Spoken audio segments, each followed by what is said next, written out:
Opinions, viewpoints, and beliefs presented on this program do not necessarily reflect those of the management, the affiliates and broadcast partners, or the sponsors. Listener discretion is advised. Scarefest Radio, the radio you can see.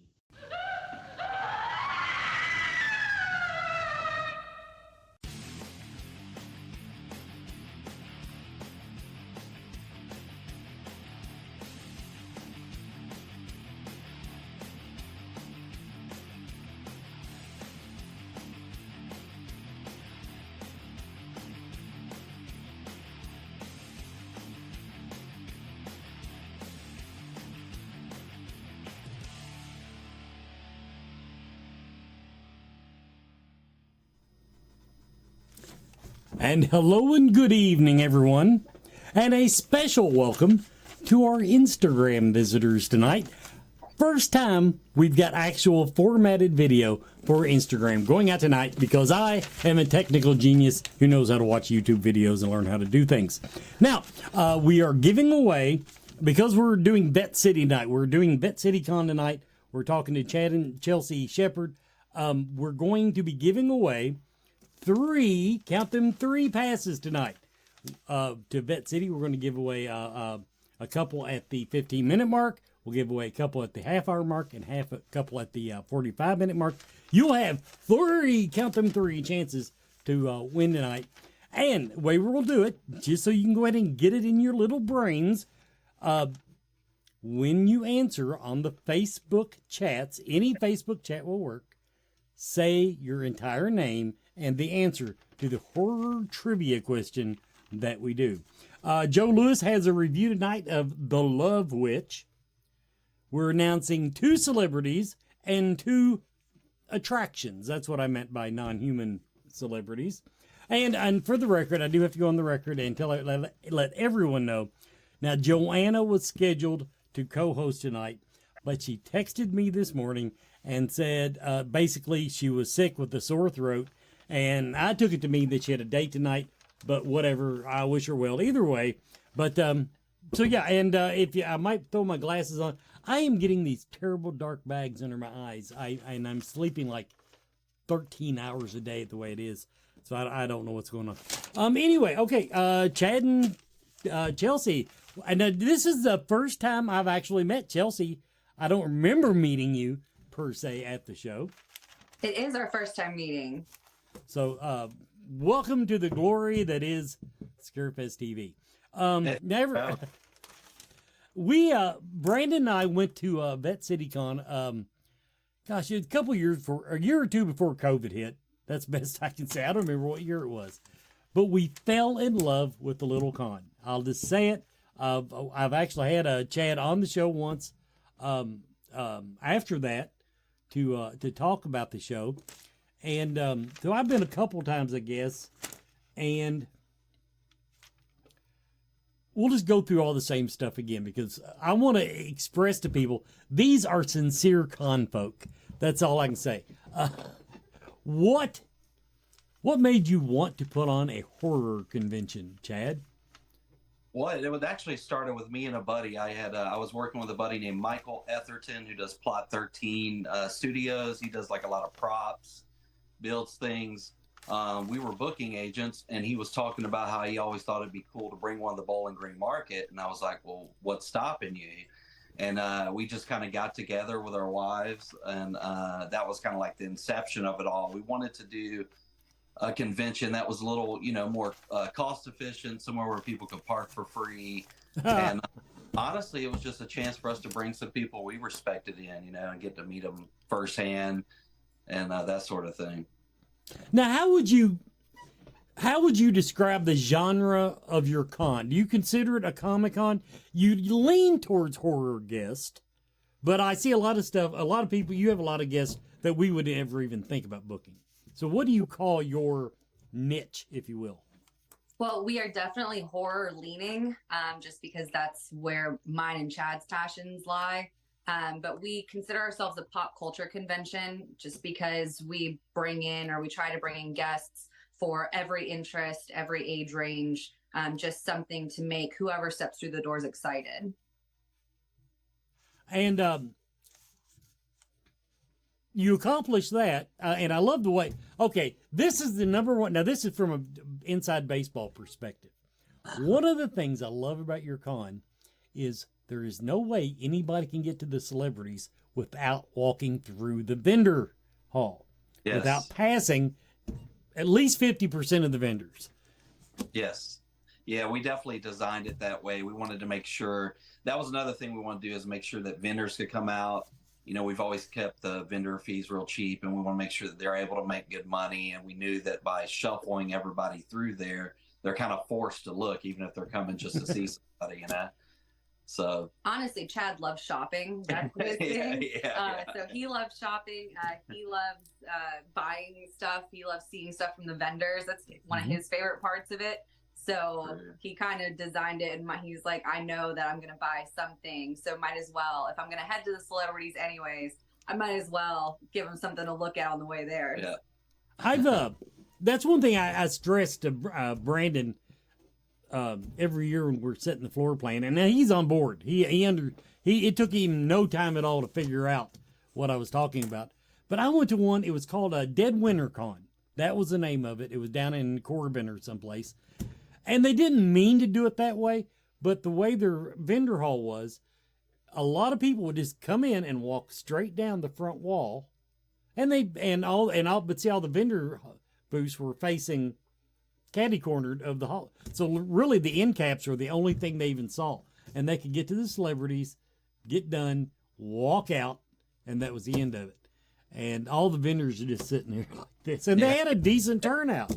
Yeah. But now, when you all, when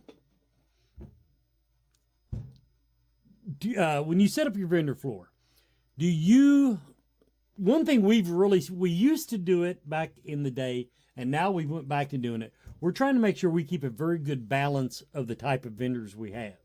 In other words, we don't want 20 t-shirt vendors, you know. Absolutely. Do you all police that, or is it first come, first serve? Or do you actively recruit vendors? How do you handle that? So a little bit of both. Like we don't want to overwhelm people with. We want to make sure everybody is able to make some money. And if we only have 40 vendor spots and we have 40 comic dealers, it kind of makes it rough for them to sell comics. So we'll try to bring in a small portion of toys, comics, art, stuff that we feel is going to be a good fit. Like we'll have people submit, and then but we've had pretty much every year, it's been like, I'd say 50-60% are reoccurring from previous years. But when we do the layout, we might throw a toy guy on one corner, and the opposite of the room throw another toy guy. So we try to be strategic in the way we lay it out, so it's it benefits everyone for sure. Now, I'll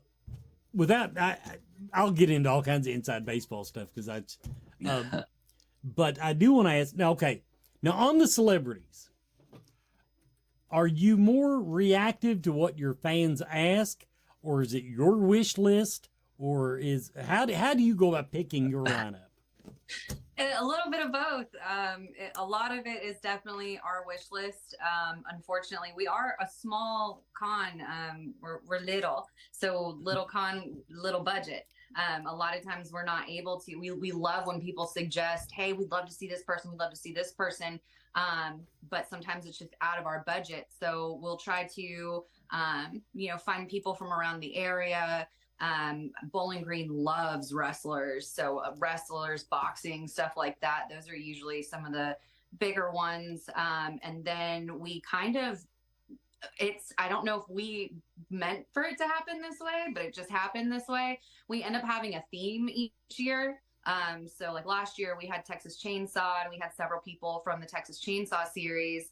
And then this year it seems to be, we're actually a little more wrestler centric, but we've kind of had a pinhead theme because of Paul Taylor coming in. Mm-hmm. So we kind of have a featured guest each year, and then we kind of structure around that. I love Paul, but I'll say it, I love Hannah more. Oh yeah, I'm we're so super excited. Hannah is one of the very few people in horror that has legitimately, her character scared me. Her character in VHS, the succubus, gave me nightmares. So I'm extremely excited to meet her. Yeah, that whole movie had a big impact on me when it came out because it was like something new and fresh. It was a new idea, and yeah, she knocked it out of the park with that character for sure. Of course, we talked to her just a couple of weeks ago to promote the con, and okay, they've taken that character and made another movie called Siren. I don't think it's Sirens. I think it's Siren, and it's not streaming free anywhere, and I'm too cheap of a bastard to rent it. But I'm actually, it's one I'm watching for. If it'll come to Shudder or one of my streaming networks, I will definitely, because everything I watched of hers, I don't think anything I didn't like. Now, some of it was like any actor. There's some better than others. And I didn't watch her chick flicks or anything like that. But, oh. Now, y'all don't do photo ops, though? We do sometimes. Some years we have. The first, I think, 5 years we didn't. By the 6th year, we had a celebrity actually ask us about whether we're doing photo ops or not. We're like, honestly, it's never come up before. We can ask about it, and we actually have a great vendor who does photography. He does some green screen stuff, and he was like, I can facilitate that, no issue. So we just let him do that, and he worked out the pricing with the celebrities. And oh, great! I think the year since he's been there, he's kind of spearheaded it, and it's done great. We actually have a different, and Chelsea may not know this because we've had so much going on. We have a different photo person this year. Is someone new. Surprise! But we still have the photo thing, and we're excited to work with her. And yeah, so we try to once we saw how excited people are and the necessity to have that, we try to have that at least every year, for sure. Yeah, we've it's become a lot bigger part of our convention than I can remember it was even, when I started working for him 5-6 years ago. The reason I asked, Hannah Fierman in Y2 Kill. That was the name of it. Y2 Kill. It's an anthology movie. But she plays the horror hostess, the Temptress, I believe that was the name. And her makeup was off the chart sexy. And I've told her, I said, if you can just do a photo op and have somebody put that makeup, it's nothing fancy. It's basically white face, really detailed black eyes. And I told her, I said, you really, really need to do that for a photo op somewhere. So just going to throw that out there. Oh, yeah. Planting the seed. Yeah. We're down. I like it. Let's do it. Well, everybody, let's go ahead. We're going to go ahead and do our first commercial break. We got a new one we're going to show you tonight. And when we come back from the break, we're going to go ahead. I'm going to pull one of my cards here, and we're going to do our first ticket giveaway. So get ready. If you would like to come to Bowling Green and go to Vette City Con, we will have a pair of tickets for you.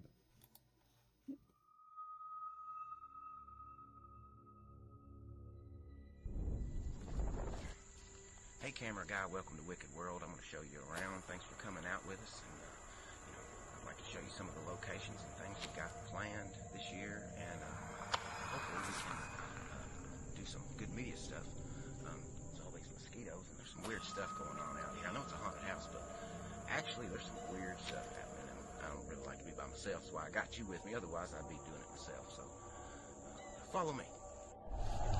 Billy, do you host any special events here? Yeah, we have Kids Day, and that goes over real well. Everybody loves that. And then we have Blackout Night, which is all the lights are out in the haunted house. And, everybody can stay updated on the website.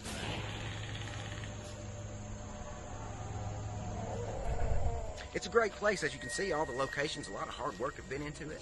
And, No? I swore I heard something. He's behind me, isn't he?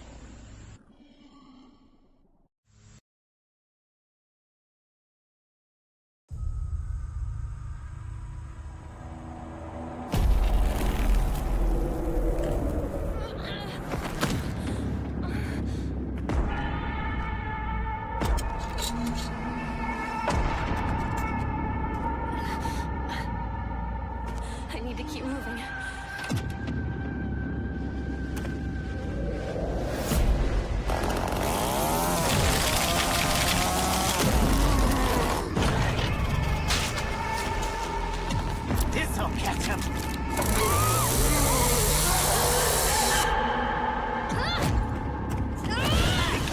You know? Oh, that's it. I have to keep going. Just a playing for the boys and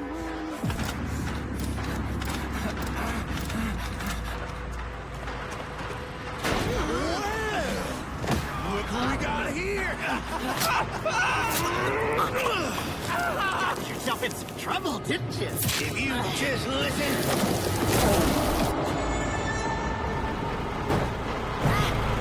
I can do this.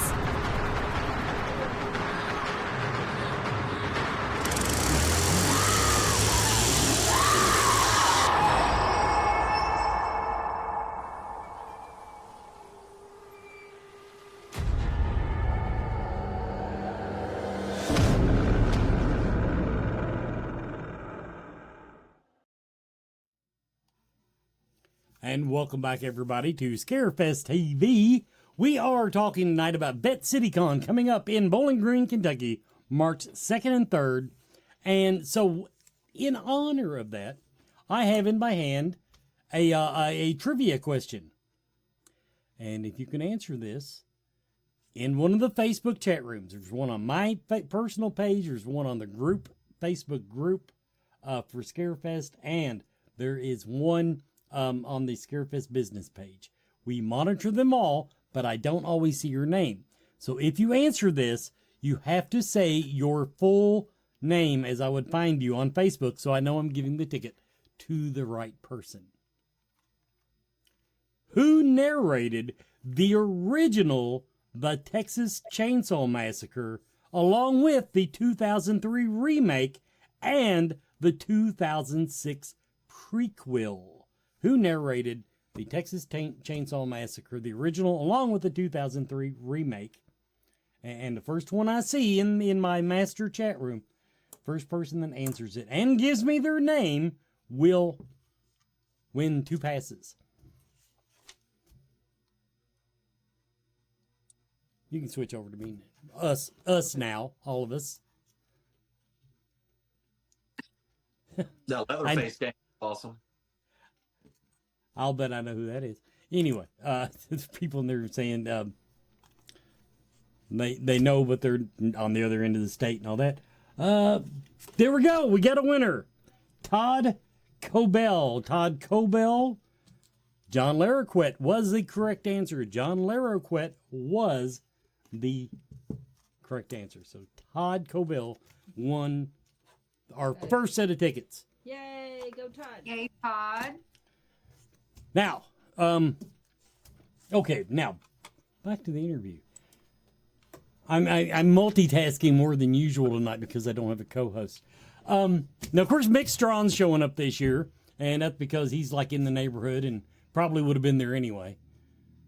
Yeah, Mick's always welcome at anything we do, man. He's always been super good to us. When we were working with some entertainers a few years back, and we had to build a life-size barn for a stage prop, he consulted with us and helped us with that. So he's consulted with us when we've done our little horror shorts and stuff like that. So anything we do, if Mick makes a call, he's on it. You know, he can just walk up there and sit down, and we got him. I don't know why he asks at this point. Mick, if you show up, just show up and plop a table down. Yeah. Now, of course, everybody I've mentioned, they've got Hannah Fierman, VHS, Creep Show, and then now Paul Taylor, Paul T. Taylor, Hellraiser Judgment. He's who you're considering your theme headliner, correct? What, Jake the Snake as well. Jake the Snake, you know, like Bowling Green is always love wrestlers. We're really excited to have Jake there. You know, that's been a lot. If you go and read a lot of the comments, people are really excited about it, you know. So, and we're having Butterbean back. Butterbean was phenomenal. We've had so many requests to bring him back. So we just felt with Jake coming, it was very fitting to ask Butterbean back as well. And he was more than happy to do it. Now, James Stokes, now I've spoken to him. You've got him listed here, Voorhees, Night of the Beast. What was the name of that series he did down in southern Kentucky? Shoot. Oh, well. But James Stokes is coming. You've got Drew Fortier, Matthew Atchley, David Della Roca, and of course we said Mick Strawn. So you put together, like I say, it's a nice little lineup for a little con. Now you also tell everybody. Let's just go ahead and tell everybody what else they can expect. We've told them about the vendors. We've told them they can meet the celebrities. But I know you've got some other things that go on throughout the course of the weekend. We sure do. Our fan favorite is the costume contest that we do, the costume and cosplay contests. We have the, I don't want to mess up their name, Ghostbusters. What are the formal name for them? The Ghostbusters of Kentucky. Is it okay, Ghostbusters of Kentucky are helping us host that again. And they always do a phenomenal job. We have so many people show up in incredible costumes that they've put so much heart and soul and time, sweat, blood, tears into, and they get to walk around and show it off. And, they have to perform a little bit, and that's really fun. Yeah, we have a kid category too. So they've always crushed it every year. That's our personal favorite thing about the convention, just seeing everybody excited. Throughout the day too, we'll have different panels on stage. Yeah, and that's one thing. Everybody, it's one thing that stuck in my mind. Now they have their panels because this is a small convention center. Now correct me if I'm wrong, but that stage that you use is still going to be the one that's in the vendor room. Yes, right. Everything's in the same room. You have to, whether you like it or not. Okay, now we were like parked right in front of it last year. It was not overbearing at all. It wasn't nothing like that. But the great thing is, when you have your panels, you don't have to take people away from your vendors. In other words, everything just keeps going on. What kind of panels will you be having? So we're doing. I've got a couple people set up. The guys from Ghostbusters for Kentucky, I think, are going to do one on like prop building. With Mick being there, I absolutely want to bring him up there and, do a Q&A. I love, he's just a good speaker, has a lot of knowledge, a lot of stories. A lot of stories. So we'll be doing a lot of things like that. And then, every year we kind of play it by ear. If any of the guests want to be involved, we don't put the pressure to them, but a lot of times they will get involved. And we've got a couple different people, that will kind of interview and just give people a chance to ask questions. One thing we love about the convention, it being a smaller convention, is it seems like, you get more face time. You can go up and talk to these guys. And yeah, we've just really been thrilled to have done it this long. And the Corvette Museum, just that along is historic and, a cool spot to check out if you're into, that sort of thing. Mm-hmm. Did they ever fix a sinkhole? They did. They did fix the sinkhole is part of, it's an exhibit in the Corvette Museum. So you can actually see they have a walk around kind of thing. Okay, but in other words, they left the sinkhole and made it into an attraction. Yes, so you can walk and look down into the sinkhole, and it's eerie. It's wild. Now that's as of the last time we were there. I don't know if they've done any changes since then. True. Well, that's why I think they had done that the last time I was there was right after that had happened. And that's what they were doing with it at that time. And I was just wondering if they ever just said, we ought to probably spackle that or something. But no, that's okay. They had the cars that fell down into the sinkhole on display as well. Yeah. Mm-hmm. Now, I do have a question from the chat room. Now, are all of your book celebrities scheduled to be there Saturday and Sunday?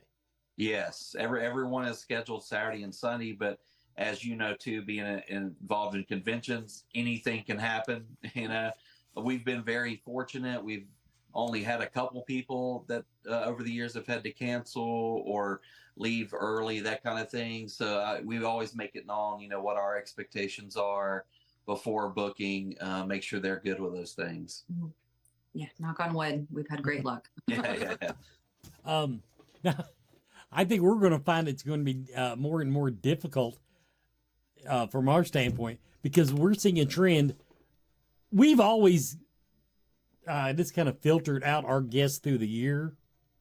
So in other words, we don't just do a big, 3 months out, we just don't throw everybody out there. And we're seeing other cons that normally do that, do it our way. In other words, all the celebs are getting booked earlier and earlier for later and later in the year. And so it's kind of, we're seeing a different trend there. Somebody in the chat room actually wants to know about the sinkhole. Do you want to tell them about it? I can tell you what we know, which isn't a whole lot. So don't quote me on the year, but it's definitely been several years ago. I think we were still living in Kentucky at the time. So this probably was 2014, 2016 timeframe. But yeah, there was literally all throughout Kentucky, there are cave systems that run underground throughout everywhere. We've had friends that get rental properties and go an acre into their land and say, oh, there's a cave out here, So it was built on, I guess, a cave structure, and eventually, just out of nowhere one night it all caved in. And in the process, I mean, there were rare cars there, like worth, I think it was like, and don't quote me on this because again, we don't work for the Corvette Museum. We're not experts by any means, but it was something like the 100th anniversary one, or there was maybe like a ruby red one. It was like the 50th. I don't know. There were some extremely, I guess, prevalent Corvettes that fell down into this sinkhole. And I know at least one or two of them was not owned by General Motors or the museum. They were on loan. Were donated or on display. Yeah. And so the moral of the story is the pretty Corvettes went down in a sinkhole, and that's what they want. And that's what some $15 an hour janitor got to show up to the next day when he walked in. Oh yeah, can you imagine getting that call from the first guy that walked in? Well, they caught it on security camera. They did, yeah. You can actually go, if you go to YouTube, there's several videos. I think you can watch the actual as it happens. It's pretty wild to watch. So I would kind of direct people to do that. But that itself is worth coming to see. You can, while you're at the convention, you can dip out and go check that out. There's on-site food. So you've got everything you need pretty much there. You can come bring the whole family and stay the whole day, and have a good time. And somebody in the chat room says it was 2014 when it happened, and the 1 millionth Corvette was on display. There you go. Thank you. I know it was millions of dollars worth of cars were lost or damaged. And somebody pointed out that would actually make a really good horror movie. The sinkhole. Yeah. Let's do it. We film it that week. Now here's a personal question, Chad. All right. I've been watching your Facebook, and what are you cutting up? Is that a deck? Oh, okay. You're talking about so like I don't know how much we've talked about kind of what we do on the side, but we have two main little kind of gigs. One gig is we work for a local guy, and we're kind of like, we oversee 19 properties. And we just acquired two new ones. So we were clearing out an old pool deck and doing some work, and the guy that was helping me thought he'd make a video, and so that's what that was. Okay. My favorite video of the year. I'll say that. I guess he needs firewood. I don't know. Okay, we're going to take our commercial break. When we come back, we have our announcements, everybody. Are you a fan of horror movies, books, comics, music, and collectibles? Rue Morgue magazine is for you. Subscribe today to receive 6 or 12 print issues annually and join me, executive editor Andrea Subissati, on an ongoing journey through the horror genre of the past, present, and future. Plus, get access to unmissable special editions such as A Century of Witches, 50 Years of Gore Cinema, British horror movies, and so much more. Rue Morgue, the world's premier horror and culture and entertainment magazine since 1997. Accept no substitute.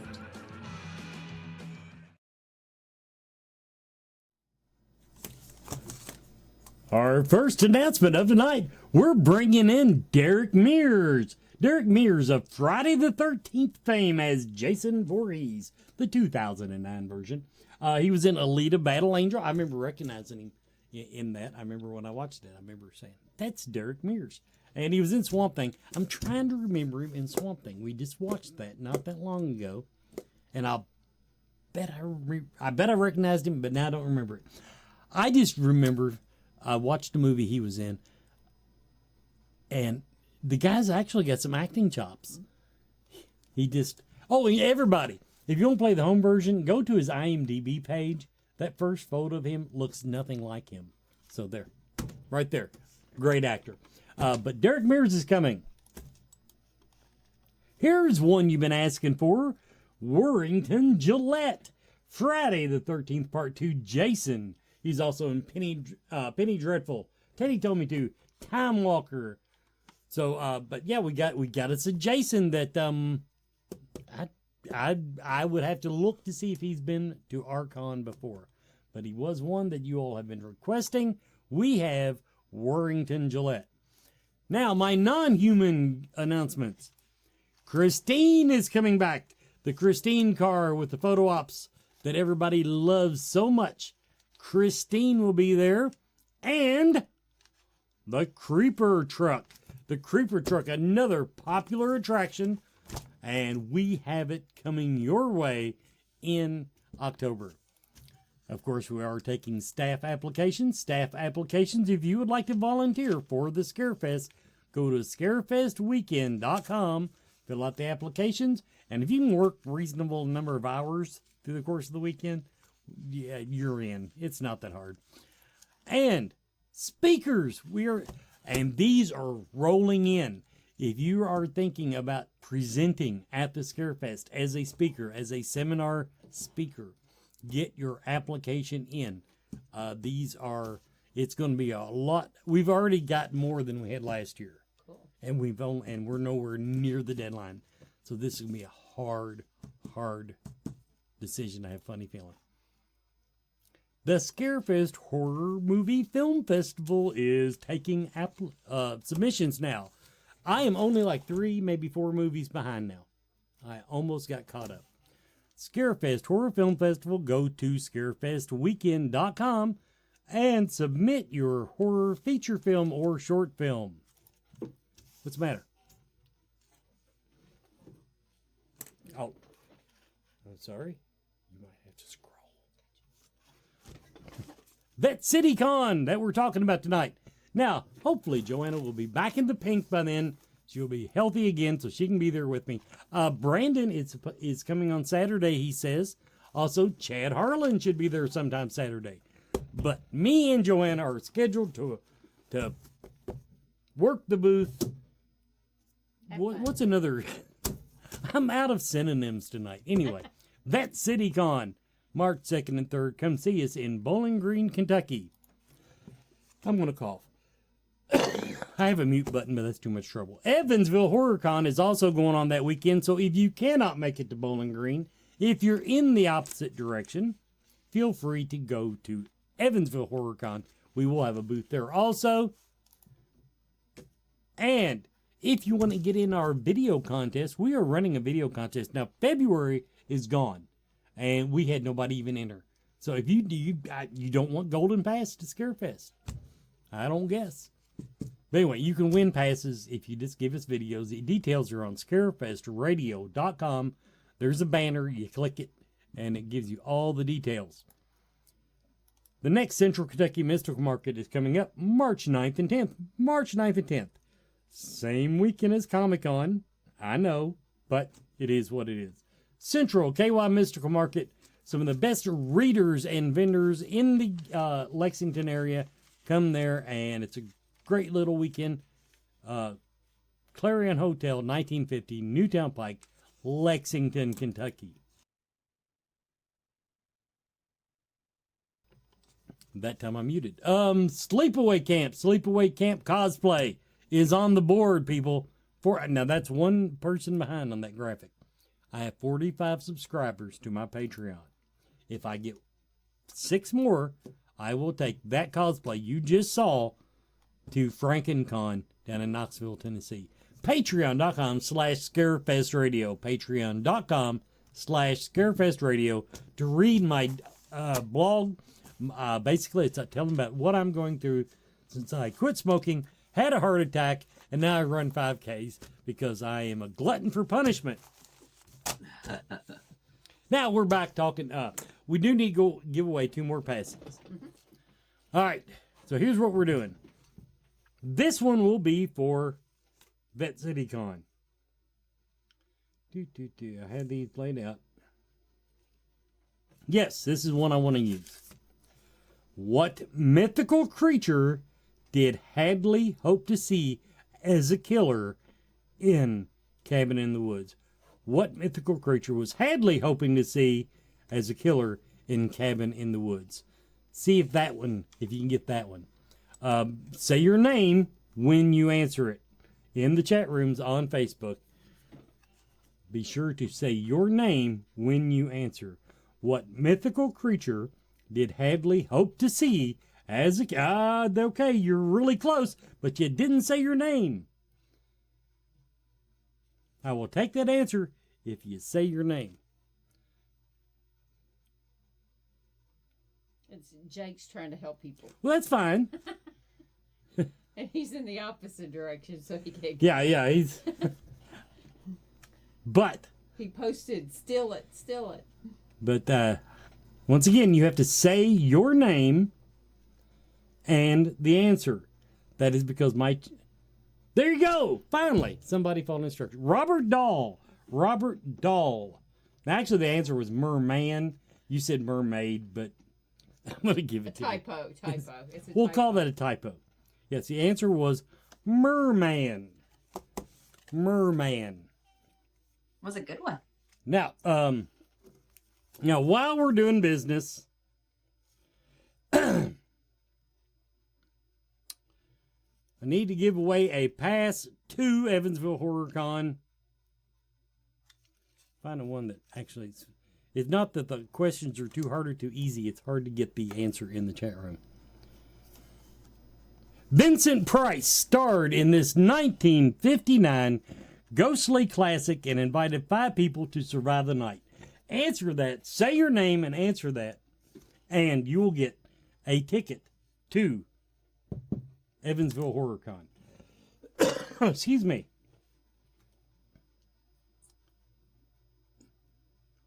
Yes, you're in the live chat. I'm sorry. I should have been specific. Yes, if you're watching the show, you're in the live chat. Okay, Todd Cobell. Yours came up first. The House on Haunted Hill. By everybody. Yeah, you know that one. Although some people still can't follow instructions. But anyway, got that? Now make sure you mark that down for Evansville. Okay. Todd Cobell. We do still have a pair of passes to give away tonight to Vette City Con. Okay, back to the show now.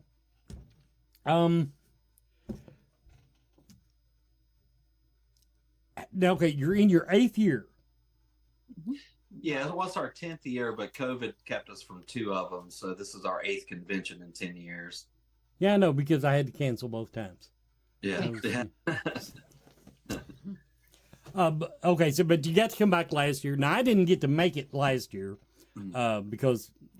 He had a heart attack. Yeah, I literally had a heart attack. Yeah. And not a bad one. It's okay. But yeah. That whole life vest he had to wear, what kind of hampered traveling. Yeah. No, I understand. So you stuck with it this long. Is there first of all, is there anything that you're doing different? What lessons have you learned doing this now for 8 years? I've learned a lot of lessons. Some of the lessons was, early on, like the first several we did, we would bring in a lot of guests that would require flights. And it wouldn't so much, the flights was the easy part. The hard part was getting multiple people to transport people around, whenever they needed transportation. So we've kind of set a cap on how many fly-ins we have. Every year we kind of learn a little something different about how the room operates. And, we've used to like really overdo it with the vendors. We've kind of scaled back to kind of give everybody a little more space, let the room breathe. And just be more selective with the vendors we have. The days of attendance. The days of attendance, it's been, when we first started for many years, we did it in January, but we were always missing the college crowd because it was always seemed to be right about the time they were still out for like Christmas break. Yeah, for that kind of thing. So we're slowly, now the last several years we've done it in the March time frame, and that's worked out better for us. So it's just been kind of trial and error. Every year we kind of find out something that works or something that doesn't. We just kind of, fix it for the next year. You can interpret this question any way you want. Came from the chat room.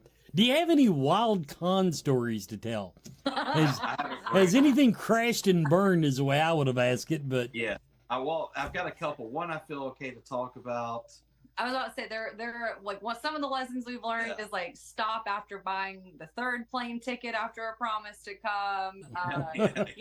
We like to sleep, so make sure there's enough of us to go around. But you go. Well, one funny one is we had Greg the Hammer one year, and I did a lot for him.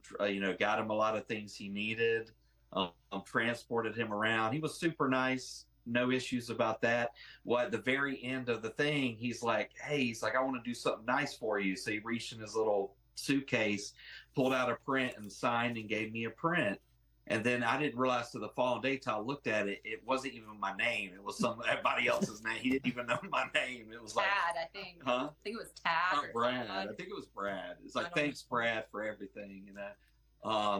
We've had some bad experience. It's like one of those things, I don't know. It's like I don't feel really right talking on the internet. Well, we don't have to name names, but we had a guest come to the restaurant because we had partnered with the restaurant that was right beside the hotel, and a lot of times we'll do dinner with the guests who are in town. Yeah. And one of the guests had imbibed quite a bit on his way here. He actually let us know that the stewardess had placed the box of airline bottles behind his seat, so he just kind of had easy access to reach and grab as he was on the flight. And he doesn't recall the events of this night, but he got to the restaurant, goes to the kitchen, grabs a kitchen knife, is trying to take pictures with the people in the restaurant. He played a horror movie character. Mm-hmm. So he was going up with this knife and posing with people that had no idea who he was. And I finally had to go to him, and I was like, look, I'm out. I was like, I don't know what to tell you. And I went and told the lady, like, hey, if you got to call the cops, do what you got to do. Here's my number. Yeah, I told the bartender, I was like, if you got to call the cops, we're right next door. At least call my number before you call the cops and let us try to mitigate it. But it's out of our hands. Yeah, and he was being loud and boisterous, and it was so weird because we had radio and TV the following day, like early a.m.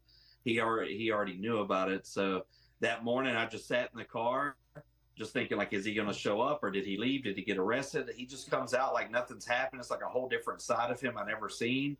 And then I'm just kind of like flabbergasted. So we get to the radio, and on radio, he was like, he's like, the guy's asked, like, hey, you got any good stories? And I kind of spoke. I was like, well, actually, I got a great story about last night involving this guy. And he was like, I did that? I was like, you absolutely did. He needed to tell us the alcohol story. So he kind of smoothed it over, and I just kind of counted it as he's not make sure you don't get any liquor in this guy's hands if you have him at your convention. But interesting to say the least, Well, a lot of our stories involve blackout drunk celebrities too, now that you mention it. Yeah. I'll say, we've been super fortunate, man. We've had some guests that we have literally formed friendships with, like Deep Roy's probably one of our favorite guests to have. When we recently went to LA, we met up with him, even Robert Mukes, and did lunch and dinner. He's came and stayed with us, at our old house. And so we've met some really awesome people. And I would say out of, probably over the years, 100 plus guests we've only had probably 4 or 5 bad experiences, For the most part, everybody's been really nice and welcoming and respectful and just amazing. Yeah. Absolutely amazing. Okay, let's go ahead and do our last commercial break, and I'm trying to figure out which one that one I didn't want to ask because I didn't even know it. So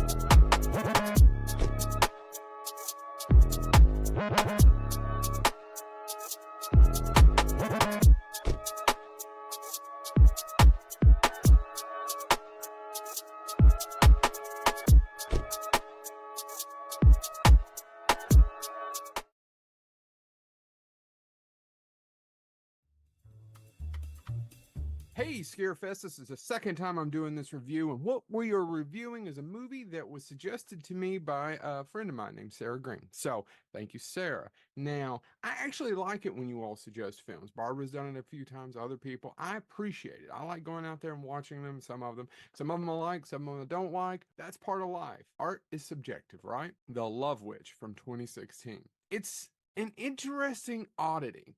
Basically, what it's about is this witch, this young witch played by Samantha Robinson, named Elaine, is obsessed with love. She's beautiful and she's determined to find a man to be the love of her life. And she ends up killing several different people by making these spells that drive them insane. I don't know that the movie so much is about empowerment, because the first time I did this review, I thought, oh, you're just coming off as sexist. And I'm not trying to be. I'm just trying to understand it and delve into it from a different perspective, right? So I've never been a woman. It's written and directed by someone named Anna Biller. I loved how it's shot. It's definitely a throwback film. It takes place in current times, very low budget, but it has a 1967-68 feel to it, right? It's got a Technicolor. If you're a fan of American International Pictures, AIP, or like the last few seasons of season 1, 2, or 3 of the original Star Trek series, or Amicus, a lot of the garish colors. If you've ever seen any of the later Poe films or the Corman, like that, AIP. American International Pictures. I enjoy some of it. Here's the problem I have with it. Samantha Robinson's fantastic as the Love Witch.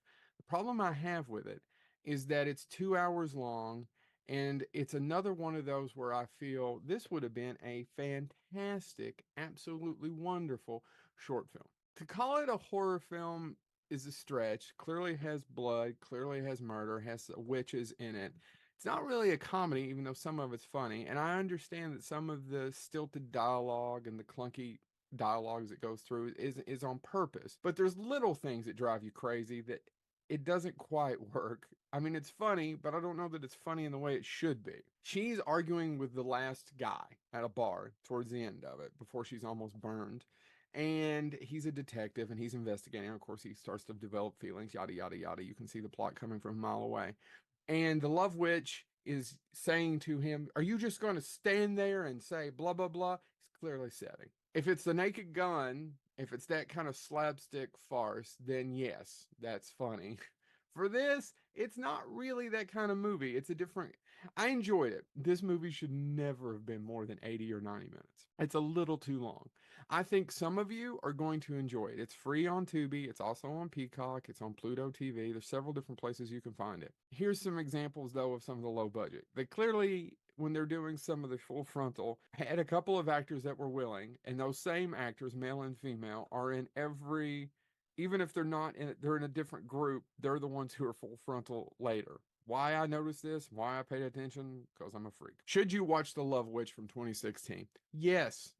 If you're into this kind of thing, if those throwbacks I just mentioned you find interesting, and you're looking for a different perspective, this woman is just obsessed with love. The word love in it is used so many times. The word love is used so many times, it's almost annoying. It's kind of like the Wolf of Wall Street and the word fuck. That's how many times love is used in this movie. If you've ever seen the Wolf of Wall Street, you know exactly what I'm talking about. That's how many times love is used in this movie. The metric on is like a 5.6, 6.2 on IMDb. It's got a 95% on Rotten Tomatoes. That's way high. Check out 2016's The Love Witch. This has been Joe Lewis of Bonehead Weekly.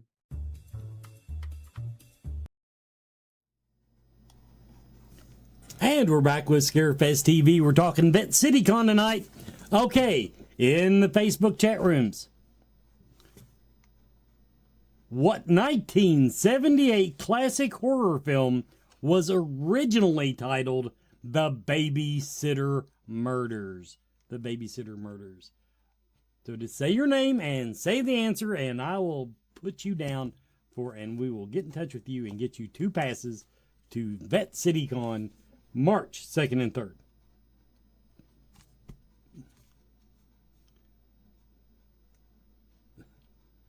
Okay, you have to say your name. You have to say your name or the answer does not count. That makes it fair. That way I can tell who won. I can see it on the master chat board. So I have a chat board here that takes all the chat rooms and mixes them together in this soup of chat. But because I made the rule, you have to say your name. There you go. The first person to follow instructions, Robert Dowell. The answer, of course, is Halloween. Robert Dowell. Robert Dowell. I will be getting in touch with you this weekend, and everybody that won tonight, I'll look you up on Facebook. If we're not already friends, expect a friend request from me. And we'll be knocking this out. We'll be getting you those passes so you can come Saturday and or Sunday, because that's how I like to roll. Okay, we're in the last few minutes of the show. What do you want to tell people about Vette City Con? Well, just to kind of go over, if you're coming from out of town, we've got to deal with the Hampton Inn. Those guys literally took us on our very first year. Didn't know how anything was going to go. They've been super loyal to us. Michael, huge shout out to him. So definitely reach out to Hampton Inn if you need somewhere to stay. You can still get a day pass for $20 online, weekend pass for $30. Free parking. There will be food. They've got an eatery there, so you'll be able to eat. Once again, we got Jake the Snake. Paul Taylor, as you mentioned, was in Hellraiser. Butterbean's coming back. James Stokes. Hannah Fierman, who we're super excited to have. We got Rick Prince, special effects guy, was on Face Off. Mick Strawn, of course, who's done special effects for so many great films, from Nightmare on Elm Street to Blade to Texas Chainsaw Massacre, everything in between. We got David Della Rocca, who was in the Boondock Saints, all the trilogy, and Drew Fortier, which is coming with Hannah, and Matthew Ackley. So just go over those. You can find out all about that at offbeathorror.com. It's family friendly. It's kind of a no pressure convention. Come hang out. If you need to dip out and come back, we'll give you an armband, so there's no pressure there. Just a lot of fun, noon to 6, Saturday and Sunday. And as I mentioned, myself and Joanna will be there for the weekend. Okay, next week on Scarefest Television, everybody, it's the council. That's right. We will have our monthly inside baseball meeting about the Scarefest. Adrian, Brandon, and myself, and possibly the possum. If he brings possum, I'm bringing the duck. Okay. Absolutely. But anyway, that's that's next week on Scarefest TV, our council episode. I want to thank you two, and Chelsea, nice to meet you, by the way. Nice to meet you. Hey, thank y'all for taking a chance on us. Like, really, you guys made it happen for us this year, and we'll never forget that, dude. We have so much respect for y'all. Can't wait to come and set up and be at your convention. And if there's anything we can ever do in the future, you just let us know. We look forward to having a long and prosperous relationship with you, and watching your con grow. And we're just magnanimous like that. I think that's the right word. Everybody, come see us next week on Scarefest TV and visit us in Bowling Green.